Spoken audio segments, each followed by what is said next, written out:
Hello students, how are you all? I hope you all are doing really well. और आप लोग पढ़ाई में बहुत व्यस्त होंगे, है ना आजकल। चलिए हम अपने नए चैप्टर के साथ शुरू करते हैं अपनी इस बुक को। Unit 1, fables and folk tales, chapter name a mother's love. माँ का प्यार कैसा होता है। हमें जब चोट लगती है, जब हमारी मम्मी हमें मारती भी है, तब भी हम उन्हीं का नाम लेते हैं। क्यों? क्योंकि हमें पता है कि हमारी सारी तकलीफ़ों का जो सॉल्यूशन है वो हमें हमारी मम्मी से ही मिलता है। चाहे किसी भी तरह की प्रॉब्लम्स हो, चाहे किसी भी तरह का परेशानी हो, दर्द हो, तकलीफ हो, कोई डिसअपॉइंटमेंट हो, हर चीज़ का सॉल्यूशन कहाँ है? सिर्फ माँ के पास, है ना। हमारे पास यहाँ एक बहुत छोटी सी पोम है हमारी माँओं के ऊपर। उसे शुरू करने से पहले हम कर लेते हैं एक warm up exercise. Let's warm up. How does a mother love help us in difficult time? माँ का प्यार हमें बुरे समय में या डिफ़िकल्ट जो टाइम होता है उसमें हमें कैसे हेल्प करता है। Number 2, what can student learn from poem about a mother role in their lives? एक पोएम से आप क्या सीखते हो अपनी माँ के रोल के बारे में, ठीक है। तो ध्यान से सुने। There are times when only a mother love can understand your tears, can soothe your disappointments and calm all of your fears. तो इस स्टैंजा में पर्टिकुलरली एक पोएट जो है वो क्या बताना चाहता है कि कभी कभी ऐसा समय आता है कि एक माँ का प्यार ही आपके आंसुओं को समझ पाता है, आपकी डिसअपॉइंटमेंट को समझ पाता है, या आपके डर को समझ के आपको काम कर पाता है। काम मतलब आपको शांत कर पाता है ना। डिसअपॉइंटमेंट मतलब निराशाएं, ठीक है। आगे चलते हैं। There are times when only a mother love can share the joy we feel. एक समय ऐसा आता है कि सिर्फ एक माँ का प्यार ही हमारे अंदर की जो खुशी है उसको फील कर पाता है। हम उसी के साथ अपना खुशी जो अपनी जो हमारे साथ जो कुछ भी अच्छा हुआ है वो उसी के साथ शेयर कर पाते हैं। When something we have dreamed about quite suddenly is real, तब जब हमने कुछ चीज़ सोची हो और अचानक से वो हमारे लिए रियल हो गई हो। कोई ड्रीम, कोई ऐसा सपना जो हमने सोचा हो और अचानक से वो हमारे सामने हमें अपना सपना संपूर्ण होता हुआ दिखाई दे, तब ऐसे टाइम पे क्या होता है, हमारा जो रियल जो जॉय होता है, जो हमारे अंदर की जो फीलिंग होती है वो हमारी माँ ही समझ पाती है। There are times when only a mother's faith can help us on life's ways. जब आप अपनी एजुकेशन फील्ड को छोड़ के जब आप आगे बड़े हो जाओगे, जब आप सोचोगे कि मैं डॉक्टर इंजीनियर ना बन के एक यूट्यूबर बनूं, एक कॉमेडियन बनूं, तो ऐसे टाइम पे एक आपकी माँ का जो आपका पे विश्वास होगा वही आपको अपनी लाइफ में आगे बढ़ने पे मदद कर पाएगा। And inspire in us the confidence we need from day to day. और हमें रोज़मर्रा के जो कॉन्फिडेंस हमारे अंदर आता है, जो इंस्पिरेशन है, वो कहाँ से मिलती है? हमें अपनी माँ से ही मिलती है। For a mother's heart and a mother's faith and a mother's steadfast love were fashioned by the angels and sent from God above.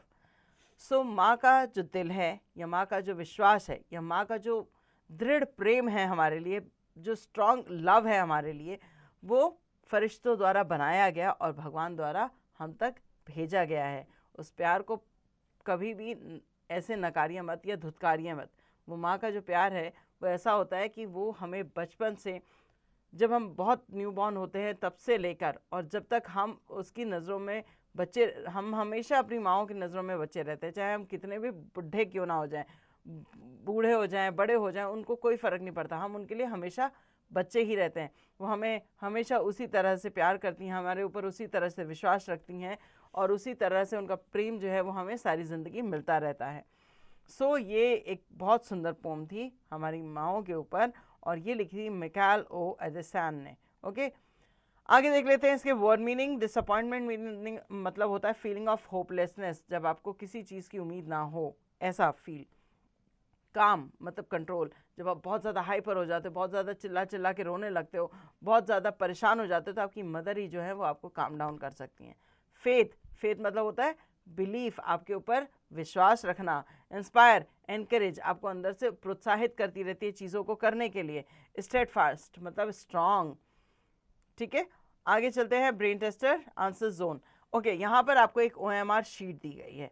इस OMR शीट में क्या होता है कि जो भी हमारा आंसर होता है हम उसको उस पर्टिकुलर ऑप्शन को पूरा ब्लैक फिल कर देते हैं, ठीक है। ध्यान रखिएगा, आप OMR शीट फिल करेंगे, यहाँ पर टिक नहीं करेंगे आप किसी भी क्वेश्चन पे। आपको उसकी जगह OMR शीट में उसके आंसर्स को फिल करना है। A, darken the correct option in OMR sheet. यहाँ OMR शीट दी गई है 1 2 3 4 5, ठीक है। 5 के सामने आपको ABCD शो कर रहा है। इनमें से जो भी ऑप्शन सही होगा उस ऑप्शन को आपको सर्कल को पूरा ब्लैक कर देना है। What can only a mother's love understand? Our happiness, our tear, our achievements और our anger. So माँ का प्यार क्या समझ सकता है? अकॉर्डिंग टू पोएम अगर हम जाएं तो माँ का प्यार हमारा क्या समझ सकता है? माँ का प्यार हमारे आंसुओं को समझ सकता है ना, हमारी डिसअपॉइंटमेंट को समझ सकता है, हमारे को काम कर सकता है। तो हम यहाँ पर क्या करेंगे कि हमें हमारी माँ का प्यार जो है हमारे टीयर्स को जो है वो समझ सकता है, आवर टीयर्स। तो बी ऑप्शन पे हम टिक करेंगे।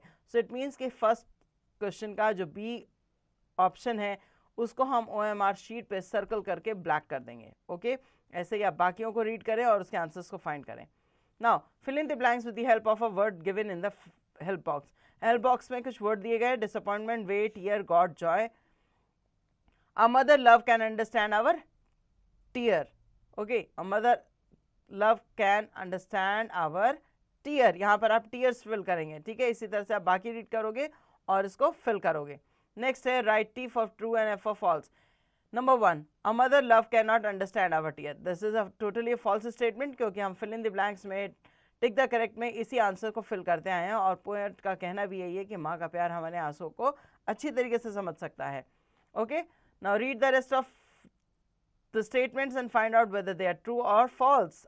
Match the following. Understand our tears, soothe our fears, है ना। तो इसको इस तरह से मैच करना है आपको, और कॉलम ए को कॉलम बी के साथ। मैंने दो आपको बता दिए, बाकी आप करेंगे। मेक सेंटेंस, मदर लव पे आपको सेंटेंस बनाना है। Tears, disappointments, fears and angels. Complete the word, इन वर्ड्स को आपको कंप्लीट करना है, ठीक है। तो पहला क्या है? टीयर्स है, दूसरा क्या है? फियर्स है। ऐसे ही आप बाकी भी फाइंड आउट करें और फिल करें। Answer the following question. Number 1, what can only a mother love should. एक मदर का जो प्यार होता है वो क्या सूद कर सकता है?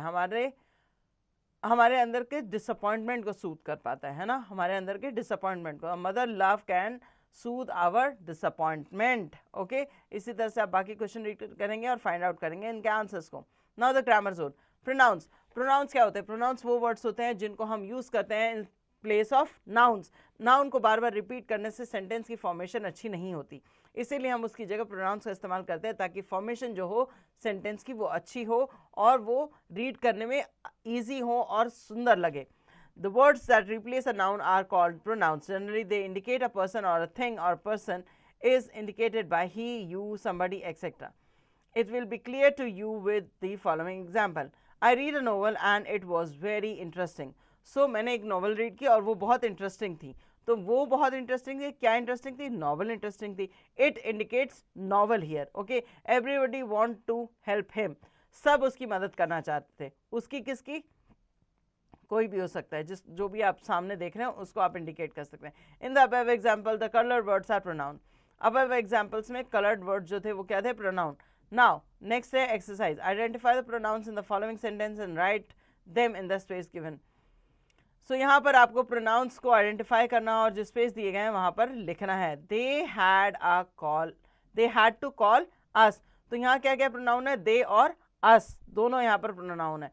ऐसे ही आप रीड करेंगे बाकी सेंटेंसेस और फाइंड आउट करेंगे। Fill in the blanks with the appropriate pronoun. Number 1, you should not drink the milk, it is very hot. ये बहुत गर्म है इसलिए तुम्हें दूध नहीं पीना चाहिए, ठीक है।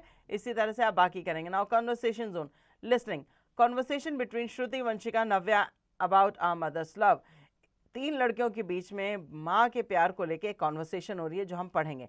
श्रुति, you know there's something truly special about a mother love. It's not bound in any way. Vanshika, absolutely Shruti. Our mother's love is unconditional. She cares for us no matter what we do or where we go. Navya, I completely agree. It's like we children are gift for our mother. We bring them joy and purpose.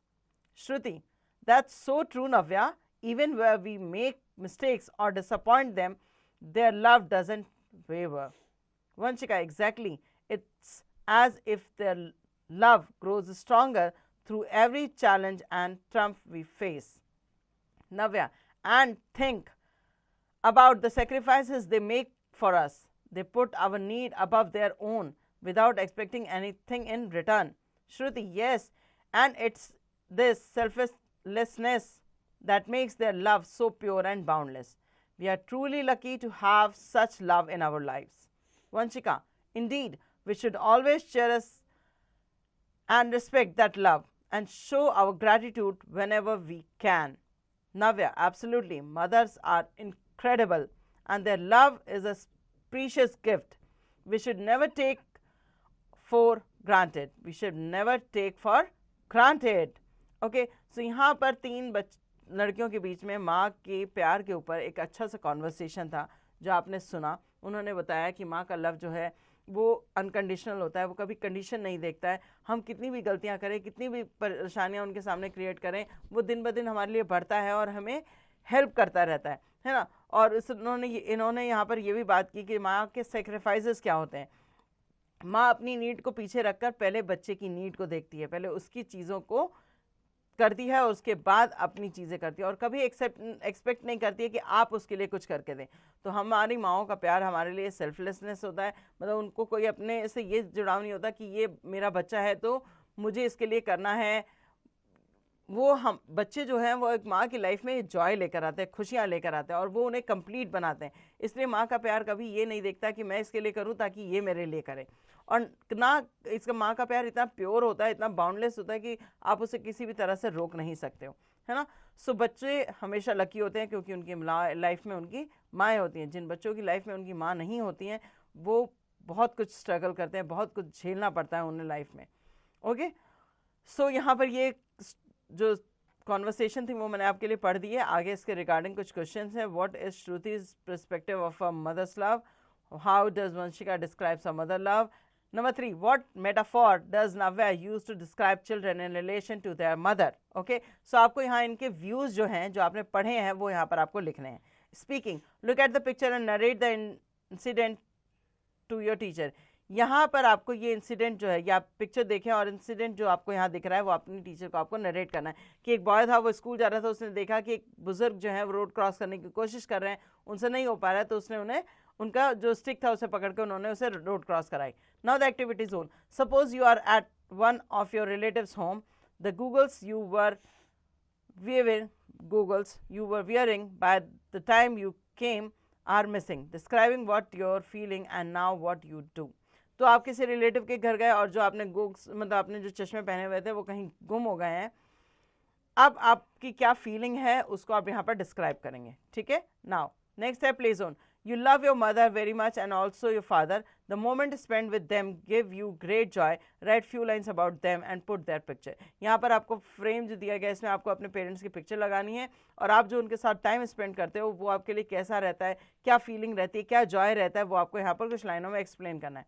Now recognize and write the name of these rooms in your house. In rooms को recognise कीजिए और इनका नाम बताइए. ठीक है. सो यहाँ हमारा चैप्टर होता है एंड होपफुली आपको चैप्टर अच्छे से समझ आ गया होगा. पेंडिंग एक्सरसाइजेस को अब आप खुद से करेंगे.